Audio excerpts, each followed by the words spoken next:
para pemangku manakib, wabil khusus Ibu Haja Wastinah sekeluarga sebagai pemangku manakib pada malam hari ini senantiasa apapun niat dan hajatnya Allah kabulkan Amin dengan ya Allah. keberkahan Syekh Mursyid. Amin ya Allah. Ikhwan ahwat yang sedang menuju hakikat kesucian jiwa rahimakumullah. Kita bersyukur kepada Allah Subhanahu wa taala. Sesungguhnya kita masih dimampukan untuk hadir pada malam hari ini. Walaupun banyak ikhwan yang sudah manakib offline di Sirna Rasa pada pagi hari. Dan kami pun berangkat dengan Kiai Kuseri dan Kiai Soleh Elsi. Dari semalam kami berangkat ba'da manakib dan sampai saat ini belum tidur. Tapi ini keberkahan bersyukur bahwasannya ketika keberangkatan kami pulang kampung menuju Sirna Rasa, selang beberapa menit ketika kami berjalan, ternyata kami diberikan kesempatan untuk BAK. Selang beberapa menit kami selesai itu, ternyata di depan sudah ada mobil yang tertimpa tronton dan ringsek mobil tersebut dari Bekasi. Itu bukan hal yang kebetulan, tapi inilah Allah berikan kasih sayangnya dari Syekh Mursyid untuk seluruh ikhwannya agar mereka berkhidmat tidak usah takut apapun tapi bersyukur jalankan. Maka tadi sore Bunda Kaya Sukmono meminta saya membadalkan Profesor Ahmad walaupun masih remang-remang mata ini karena belum tidur dari semalam apalagi nyetir. Tapi inilah dibisakan oleh guru kita untuk bisa belajar berkhidmat walaupun dalam kondisi yang sangat kecil kita untuk bisa melakukannya tetapi tujuannya untuk khidmat kepada guru agung pasti Allah berikan kemurahan. Masyaallah ikhwan rahimakumullah. Bila kita melihat manakib pasti kita melihat ilmu amaliyah dan amal ilmiah. Maka sabda baginda Nabi besar Muhammad sallallahu alaihi wasallam, beliau bersabda, bukanlah golongan kami yang tidak menghormati orang yang lebih tua dan tidak menyayangi orang yang lebih muda dan tidak menghargai orang yang berilmu. Hadis ini riwayat dari Imam Tirmizi. Dari hadis ini saja yang juga biasa kita baca di dalam tanbih TKN Pondok Pesantren Suryalaya Sirna Rasa PPKN ini menjadi bukti kalau guru agung pernah bersabda sudah tinggal makan saja Abah sudah capeknya, maka kita mengucapkan alhamdulillahilladzi faddalana ala katsirin min ibadihil mu'minin. Hatur nuhun pangersa Abah. Di dalam amaliyah yang dilaksanakan oleh pangersa Abah Aos. Seperti yang sering disampaikan oleh beliau. Yang tadi di panggung Sirna Rasa pada Manakib. Itu beliau ceritakan. Bagaimana orang pertama yang meyakini bahwasannya sebagai penerus pelanjut dari pangersa Abah Anom yang dipersilakan menyampaikan hikmah ilmiah kedua yaitu Kiai Haji Mustafa. Ini adalah hal yang luar biasa. Sampai beliau tawaf. Sampai ribuan kali tawaf. Karena kebetulan tadi beliau duduk bersama dengan saya. Tadinya saya bisikkan beliau. Karena khidmat ilmiah pertama pakai bahasa Sunda. Sebagian pada roaming. Coba Kiai balas dengan bahasa Madura. Ternyata di hadapan guru agung, apa yang sudah disiapkan dalam otaknya blank, hilang. Yang hanya disampaikan bagaimana beliau sebagai awal yang menyatakan bahwasannya Pangersa Abah Aus adalah penerus daripada Abah Anom. Dan beliau salah satu dari 9 wakil talqin yang dijadikan petani anti gempa awal setelah kita melaksanakan manakib di Masjid Sunan Ampel.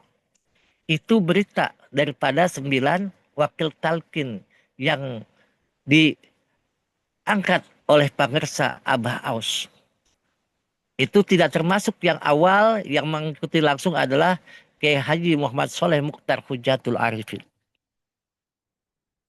Maka di sini Pangersa Abah sering mengatakan tidak ada 1 milimeter pun yang bergeser dari jejak guru agung, yaitu Pangersa Abah Ad. Maka sabda baginda Nabi, kabar itu tidak seperti menyaksikan langsung. Karena kabar itu tidak menyaksikan langsung. Hanya dari mulut ke mulut, dan mulut itu sampai ke telinga kita. Maka itu pun yang disampaikan oleh guru kita wajib hukumnya kita laksanakan. Walaupun secara kaidah keimanan, iman itu bukan iman yang mutlak. Karena tidak menyaksikan secara langsung dengan mata kepala secara lahiriahnya. Seorang mukmin bukanlah tukang tuduh, bukan pula tukang laknat, tidak pula orang yang suka berkata keji dan berucap yang kotor. Pengertian ini ketika berpindahnya tongkat estafet dari Pangersa Abah Anom menuju Pangersa Abah Aos, itu jagat medsos luar biasa ramenya. Sampai-sampai dari 5 kemenangan menjadi 7 kemenangan dan menjadi 9 kemenangan. Yang sekarang kita baca itu. Sungguh beruntung orang yang bisa menyaksikan langsung bahwasannya cahaya itu tidak lepas. Cahaya itu langsung.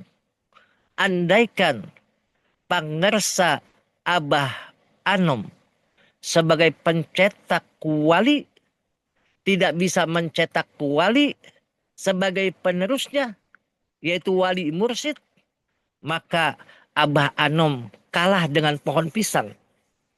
Pohon pisang sebelum mati, dia sudah menyiapkan tunas penggantinya untuk hidup kembali. Ini yang tidak dicerna oleh orang lain. Sehingga tadi Kiai Darman Ja'far Siddiq dari Sukabumi, hitungan itu tidak akan mundur, pasti akan terus berlanjut. Kenapa ada yang mengatakan hitungan itu sampai 37 saja, tidak sampai 38? Ini pertanyaan buat kita, bahwasannya semua itu harus berkesinambungan. Semua itu harus kontinu. Mereka itu harus istiqomah agar kita tahu langkah-langkah apa yang harus kita laksanakan.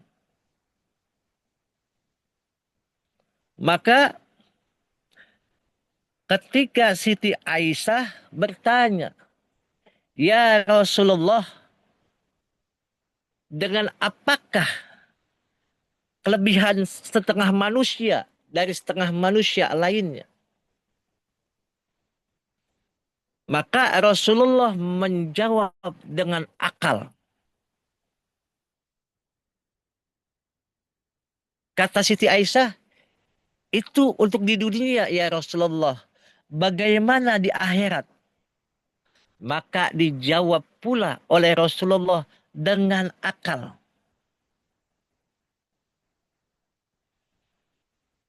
Maka Siti Aisyah mengatakan, bukankah seorang manusia lebih dari manusia lain karena pahala dari amal ibadahnya?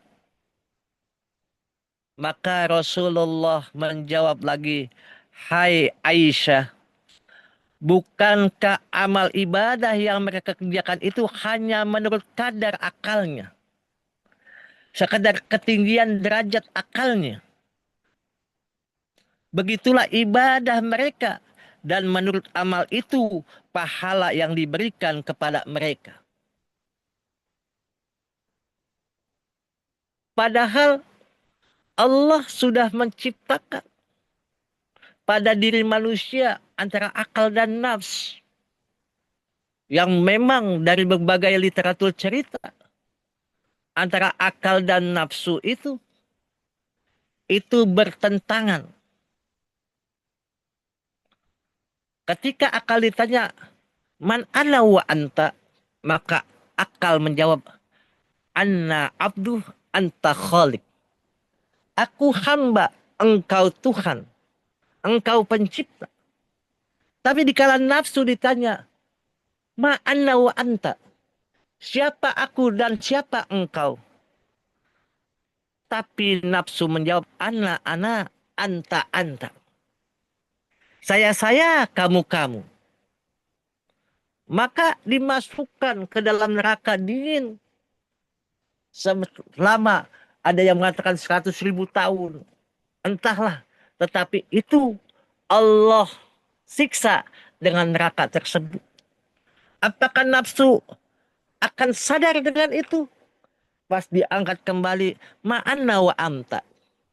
Ana, anta. Maka dimasukkan ke neraka panas selama 100.000 tahun lamanya. Diangkat lagi nafsu, ma'ana wa anta. Maka nafsu menjawab, ana, anta. Itu nafsu. Maka Allah masukkan nafsu tersebut kepada neraka neraka lapar.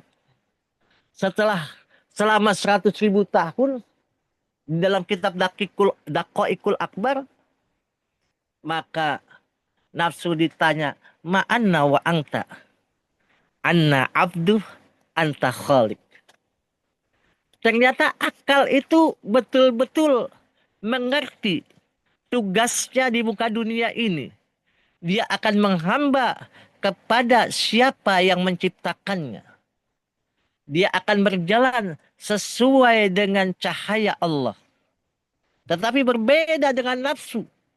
Maka orang yang tidak mengikuti Syekh Mursyid, mereka dihinggapi oleh nafsu-nafsu tersebut.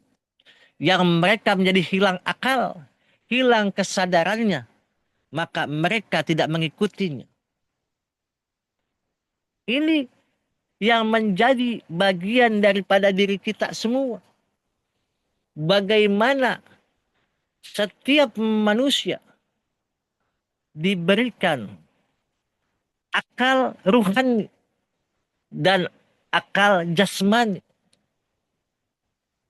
Maka akal itu ada yang mengatakan dengan namanya qalb.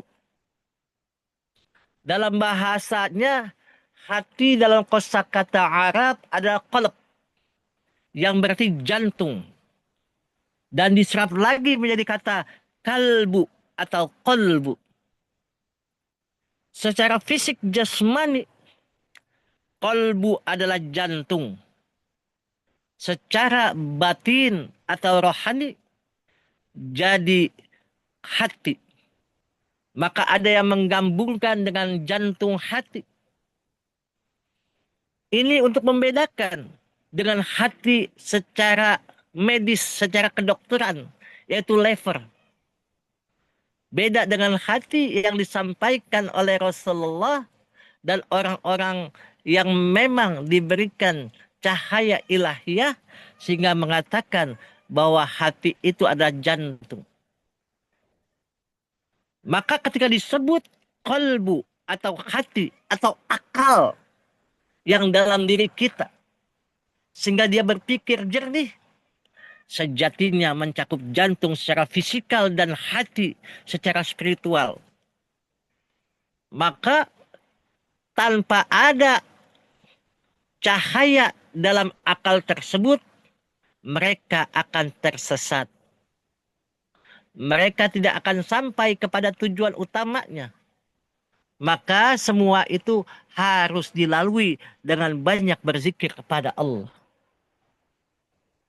Maka yang disebut qalb atau jantung hati adalah anggota tubuh yang bertanggung jawab atas pengaruh, respon perasaan, dan menjadi tempat bagi aktivitas berpikir.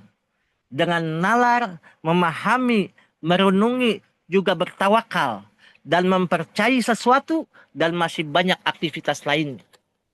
Maka bersyukur kita sudah diberikan ilmu dengan talqin zikir ini. Sehingga rotasi perjalanan kehidupan kita yang Allah berikan, yang kita pandang dengan mata lahir kita, yang kita tuju dengan mata batin kita, dan tergapai, terangkum dalam zauq kita, maka kita bersyukur menjadi orang-orang ashabul awalin, orang-orang yang awal, yang mengikuti penerus daripada Syekh Ahmad Swahibul Wafatajul Arifin, yaitu mengikuti Syekh Muhammad Abdul Ghaus Saifullah Maslu. Maka tadi saya berkata dengan para wakil talqin dari Bandung dan dari mana, kita itu manusia. Manusia itu kadang-kadang merasa dirinya lebih pintar, tapi juga ada yang bodoh. Maka dikala mereka mengatakan ngaji, ngaca, pasti ujungnya jadi ngaco. Tapi kalau kita ngaco, ngaji, dan ngaca, maka itu yang lebih baik. Apalagi mereka ngaji, ngaca, dan tidak ngaco, itu lebih baik lagi. Maka bersyukur kita mendapatkan cahaya untuk ikut kepada yang sang pembawa cahaya, yaitu guru agung kita Pangersa Abah Aus. Berkah semuanya, segalanya, selamanya. Terima kasih. Wallahul muwaffiq ila aqwamit thoriq. Wassalamualaikum warahmatullahi wabarakatuh.